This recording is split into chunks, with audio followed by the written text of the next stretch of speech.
ಅನಾಹುತದ ಭಯ ಇಲ್ಲದೆ ಮತ್ತೆ ಮತ್ತೆ ಜನರ ದುಸ್ಸಾಹಸ ನಾವು ನೋಡ್ತಾ ಇದ್ದೀವಿ. ಅದು ಏನು ಯಾವ ರೀತಿಯಾಗಿ ಅಂತ ಅಂದ್ರೆ ಒಂದು ಡೀಸೆಲ್ ಟ್ಯಾಂಕರ್ ಪಲ್ಟಿಯಾಗಿದೆ.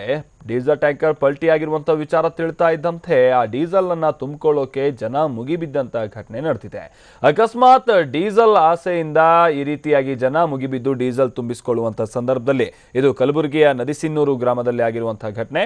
ಈ ರೀತಿಯಾದ ಸಂದರ್ಭದಲ್ಲಿ ಸ್ವಲ್ಪ ಏನಾದರೂ ಕಿಡಿ ಹೊತ್ತಿದ್ದೆ ಆದಲ್ಲಿ ಅದು ಹೈಲಿ ಫ್ಲೇಮೇಬಲ್. ಈ ಸಂದರ್ಭದಲ್ಲಿ ದೊಡ್ಡ ಅನಾಹುತನೇ ಸಂಭವಿಸಿರುವಂತ ಸಾಧ್ಯತೆ ಇರುತ್ತೆ. ಮೊನ್ನೆ ತಾನೇ ಪಾಕಿಸ್ತಾನದಲ್ಲಿ ಇದೇ ರೀತಿಯಾದಂತಹ ಒಂದು ಘಟನೆ ಆಗಿತ್ತು. ಅಲ್ಲೂ ಕೂಡ ಟ್ಯಾಂಕರ್ ಈ ರೀತಿ ಮಗ್ಚಿ ಬಿದ್ದಂತಹ ಸಂದರ್ಭದಲ್ಲಿ ರಂಜಾನ್ಗಿಂತ ಒಂದು ದಿನ ಹಿಂದೆ ಅಷ್ಟೇ ಅಲ್ಲಿ ಡೀಸೆಲ್ ತುಂಬಿಸ್ಕೊಳ್ತಾವಂತ ಇದ್ದಂಥ ಸಂದರ್ಭದಲ್ಲಿ ಯಾರೋ ಓರ್ವ ಸಿಗರೇಟನ್ನು ಕಚ್ಚುವಂತಹ ಟೈಮ್ ಅದಕ್ಕೆ ಸರಿಯಾಗಿ ಆ ಇಡೀ ಪ್ರದೇಶವೇ ಬೆಂಕಿ ವ್ಯಾಪಿಸಿಕೊಂಡು 160 ಮಂದಿ ಸಜೀವ ದಹನ ಆಗಿಬಿಟ್ಟಿದ್ರು.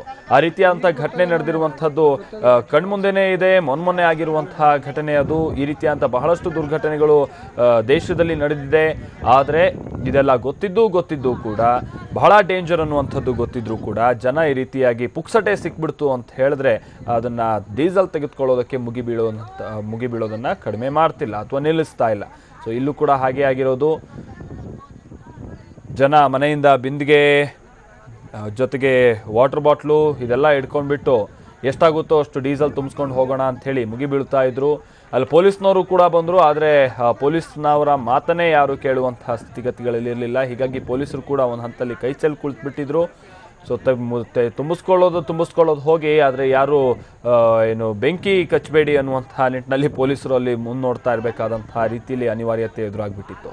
ಈ ರೀತಿಯಾದಂತಹ ಸಂದರ್ಭದಲ್ಲಿ ಜನರು ಯಾವುದೇ ಕಾರಣಕ್ಕೂ ಡೀಸೆಲನ್ನು ಈ ರೀತಿಯಾಗಿ ತುಂಬಿಸ್ಕೊಳ್ಳೋಕ್ಕೆ ಮುಂದಾಗಬೇಡಿ. ಸ್ವಲ್ಪ ಹೆಚ್ಚು ಕಡಿಮೆ ಆದರೆ ಜೀವಕ್ಕೆ ಕುತ್ತು ಅನ್ನುವಂಥದ್ದು TV9 ಕಳಕಳಿ ಕೂಡ.